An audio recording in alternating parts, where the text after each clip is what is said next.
सो hey guys, कैसे हो आप सभी लोग। Welcome back to my channel एजी अनाई मांगा। आज मैं एक्सप्लेन करने जा रहा हूँ बुक ऑफ एस्पर का एपिसोड नंबर 591 को, जो कि काफी ज्यादा अमेजिंग होने वाला है। इसलिए पहले ही वीडियो को लाइक शेयर कमेंट सब कुछ कर डालना। एंड बाकी जिन लोगों ने अभी तक इसका पिछला एपिसोड नहीं देखा है तो मैंने उस एपिसोड का लिंक इस वीडियो के नीचे डिस्क्रिप्शन में दे दिया है, आप लोग जा करके पहले उस एपिसोड को देख लीजिए। बाकी तो जिन लोगों ने ऑलरेडी देख रखा है तो उनके लिए शुरू करते हैं हमारा आज का ये वाला एपिसोड। तो अब इस एपिसोड की स्टार्टिंग में हमें यूनिवर्सल राइटेस सेक्ट के उस डिसाइपल को दिखाया जाता है जिसकी की फाइट सेकंड डीमन यानी कि येलिन के साथ होने वाली है, जो कि अरीना में आते हुए येलिन को देख उससे कहता है, ओए छोटे बच्चे, मैं तेरी बुंड पर एक ऐसी लात मारूंगा से तो उड़ता हुआ सीधा अरीना से बाहर जाकर के गिरेगा, इसे मैं अपने सीनियर ब्रदर की इज्जत को वापस ला पाऊंगा। इस पर येलिन तो उसकी बात का कोई जवाब नहीं देता और सीधा बस अरीना में आकर के खड़ा हो जाता है। तो अब इसी तरह कुछ देर के लिए दोनों ही बंदे एक दूसरे के सामने खड़े होते हैं। तब यूनिवर्सल राइटेस सेक्ट का डिसाइबल कहता है कि हम दोनों ही भले ही एक राइटेस सेक्ट के डिसाइबल हो सकते हैं और बाकी के 9 सेक्टों से सबसे ऊपर भी, लेकिन युद्ध के मैदान में सब कुछ फ्री होता है, हम जो चाहें वो कर सकते हैं। और अब जब हम लोग यहाँ पर हैं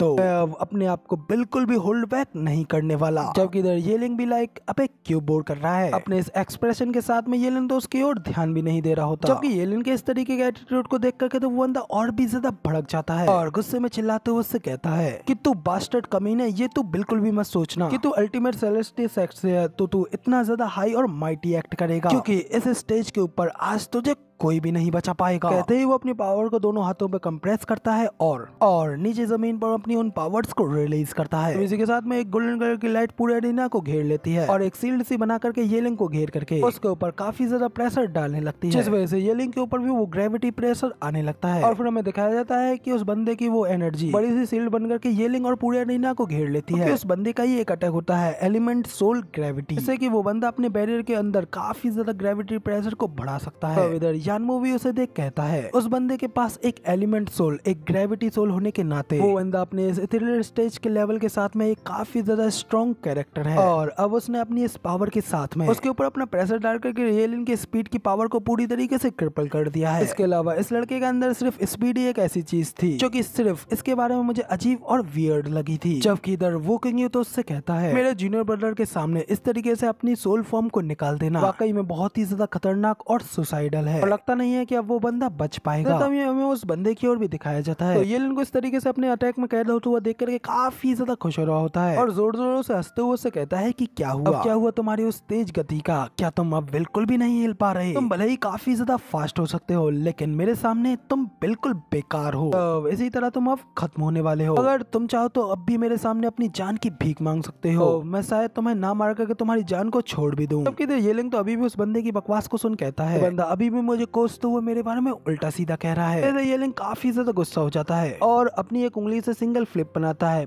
बस सिर्फ एक सिंगल फ्लिप कि वो जैसे ही अपनी उस उंगली की फ्लिप से अटैक करता है तो उसकी उस उंगली से इतनी ज्यादा भयानक प्रेशर की बीम निकलती है, तो वो यूनिवर्सल राइटेस सेक्ट के उस बंदे की पूरी सोल फॉर्म को डिस्ट्रॉय करते हुए उस बंदे की छाती के पार निकल जाती है। और भाई अभी भी उस बंदे को ये समझ में नहीं आ रहा है कि अभी अभी उसके सामने ये क्या हुआ, मगर इसी के साथ में उसकी पूरी बॉडी आग में जोरों से झुलसने लगती है और इसी तरीके से ब्रूटली तरीके से जलते हुए अगले ही पल उस बंदे की बॉडी की राख भी नहीं मिलती, अपनी पूरी सोल फॉर्म के साथ में ही वहाँ पे डिस्ट्रॉय हो जाता है। उस खतरनाक मंजर को देख करके तो यंग मास्टर जाओ की हालत कुछ ऐसी होती है, उसने खुद अपनी आंखों के सामने साक्षात हेल के डीमन को देख लिया और वो बुरी तरीके से पसीनों के साथ में कांपने लगता है। जबकि वहाँ पे मैच देख रही सारी ऑडियंस भी काफी ज्यादा हैरान हो जाती है और वो काफी ज्यादा हैरान होते हुए कहते हैं कि बस अभी अभी ये क्या हुआ, अगर सिर्फ एक ही पल में ये सब क्या हो गया। बंदे के अटैक की स्पीड इतनी ज्यादा तेज थी कि यहाँ तक कि हम तो कुछ नोटिस भी नहीं कर पाए। ये लेंगे इस पावर को देखने के बाद तो यानमो भी कहता है, साला ये भी उस लड़के की तरह ही एक मॉन्स्टर निकला, मॉन्स्टर है कि इस बार तो इन दोनों के सामने मेरा कोई चांस ही नहीं है। जबकि इस पर वुकिंग उससे कहता है कि जूनियर ब्रदर ने भले ही अभी अभी इथेरियल स्टेज में अपना कदम रखा है लेकिन फिर भी उसके इथेरियल स्टेज में आने के बाद में मैंने अभी तक उसे किसी के ऊपर अटैक करते हुए नहीं देखा था, लेकिन अब जब मैंने ये देखा है तो मैं उसे बिल्कुल भी पहचान नहीं पा रहा हूँ। और अब आखिर 9 सेक्टों में ऐसा कौन है क्योंकि बैटल में उसका ढंग से सामना भी कर पाएगा। कहते हुए फिर वुकिंग उस ओर देखने लगता है जहाँ पे कि ज़ूफेन खड़ा उस मैच को देख रहा होता है। वुकिंग ज़ूफेन को देखते हुए कहता है कि मेरे ख्याल से शायद जूनियर ब्रदर का डेस्टिन प्रतिद्वंदी भी उसका बिल्कुल भी मैच नहीं कर सकता है। तो इसी के साथ में हमें हमें अरीना का सीन दिखाया जाता है जहाँ पे कि रेफरी एल्डर अनाउंस करते हुए कहते हैं कि universal radius sect versus ultimate celestial sect के सेकंड मैच को भी अल्टीमेट सेलेस्टियल सेक्ट के डिसाइपल नहीं जीता है। तो इधर उस अनाउंसमेंट के बाद में अरीना में उस ओर मर जाता है जहाँ से कि सभी लोग उसे देख रहे होते हैं। वो अपना हाथ उठा करके अपनी उंगली से एक ओर इशारा करता है। उसके बाद फिर वो उस बंदे की ओर इशारा करते हुए नीचे अरीना की ओर इशारा करता है और फिर वो जोश में एकदम एक्साइटेड तो वो उस बंदे की ओर इशारा करते हुए कहता है कि मैं तुमसे फाइट लड़ने के लिए यहाँ पे तुम्हारा इंतजार करूंगा। तभी हमें जूम करके उस बंदे की ओर दिखाया जाता है जहाँ पे कि येलिंग इशारा कर रहा होता है। कोई और नहीं बल्कि हमारा हीरो और उसका डेस्टिन राइवल ज़ूफेन होता है, जो कि उसके इस तरीके के इशारे को देखते हुए अभी भी कूल एकदम शांत खड़ा होता है। तभी साइड में इसी के साथ हमें ऑडियंस की ओर दिखाया जाता है। वो तो ये देखने के बाद तो भाई फुल जोश में एकदम एक्साइटेड होते हुए कहते हैं कि अब आने वाला है मजा, साला पूरा पैसा वसूल हो जाएगा। दोनों मॉन्स्टर एक दूसरे के लिए वॉर डिक्लेयर कर रहे हैं। देखने में भाई वाकई में काफी ज्यादा इंटरेस्टिंग होगा और हो सकता है कि आगे चल करके वो लोग इस डबल ड्रैगन गैदरिंग के अगले एक्सीलेंट भी बन जाएं। ऑडियंस को इतना ज्यादा जोश में देख करके तो एक्सीलेंट भाई में भी काफी ज्यादा जोश में आ जाते हैं और सीधा अपना अपना बंटवारा करते हुए एक्सीलेंट हायरन से कहते हैं हायरन ज़ूफेन एक डेमोनिक कल्टीवेटर है जो कि यहाँ पर तुम्हारा हुआ, और जबकि येलिंग एक राइटिस कल्टीवेटर है इसलिए उसकी ट्रेनिंग का ख्याल मैं रखूंगा, इसलिए उसे एक ग्रेट कल्टीवेटर बनने के लिए मैं उसे ट्रेन करूंगा। इससे कोई फर्क नहीं पड़ता है कि उन दोनों बच्चों की फाइट में उनमें से कौन जीतता है। हम लोग हर साल उन दोनों को एक बार लड़ने के लिए मजबूर किया करेंगे, जो कि हमारी उन लोगों को ट्रेनिंग के दिए फल को देखने का एक काफी ज्यादा अच्छा तरीका होगा। तो बताओ कि आखिर तुम इसके बारे में क्या कहते हो? इस पर एक्सीलेंट हायरन कहते हैं कि अब तुम इतने ज्यादा बूढ़े हो गए हो लेकिन फिर भी तुम्हारे अंदर के लड़ने के कीड़े अभी तक मरे नहीं हैं। देखो साला ये किसी के बीच के झगड़े को देखने में बिल्कुल उत्सुक रहते हो, मगर इस तरीके से भले ही वो लोग हमारे डिसाइपल बन जाएंगे लेकिन फिर हम उनके सेक्टों को इस सब के बारे में क्या समझाएंगे? तो इस पर एक्सीलेंट बाई में कहते हैं कि समझाने की क्या जरूरत है, क्योंकि इस वेस्टलैंड में आखिर किसके अंदर इतनी ज्यादा हिम्मत है जो कि हमसे आकर के कोई सवाल पूछ सके, इसलिए बस मजा लो और एक्सप्लेनेशन गया